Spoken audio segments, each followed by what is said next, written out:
Σήμερα θα πούμε για το κόψιμο κιλών που κάνουν οι αθλητές, κυρίως σε αθλήματα όπως οι πολεμικές τέχνες, οι οποίοι θέλουν να πιάσουν κάποιες κατηγορίες βάρους. Επειδή βλέπω πάρα πολλά λάθη, αυτό που θέλω να πω για αρχή είναι ότι εκεί που εστιάζουν αυτοί οι αθλητές είναι στο χάσουν κυρίως υγρά και όχι να κάνουν μια κλασική διατροφή που χάνουν λίπος. Και γιατί γίνεται αυτό? Γιατί θέλουν ουσιαστικά οι αθλητές μετά τη ζύγισή τους να ξαναπάρουν εύκολα τα κιλά τους πίσω και να έχουν την ενέργεια. Εφόσον στοχεύουμε τώρα στην αφυδάτωση, δύο πράγματα που πρέπει να προσέξουμε πάρα πολύ είναι αυτά που μας κάνουν να έχουμε κατακράτηση υγρών, δηλαδή το αλάτι και τη ζάχαρη.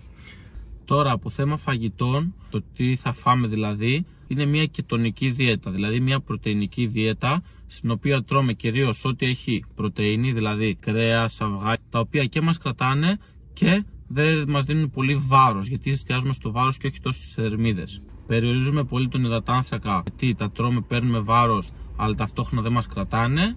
Και ουσιαστικά τις τελευταίες μέρες περιορίζουμε και τα νερά μας και μαζί με τη βοήθεια ενός αερόβιου αφυδατωνόμαστε σε φυσικά πλαίσια πάντα, ώστε να χάσουμε τα κιλά που θέλουμε και να είμαστε έτοιμοι στη ζύγιση.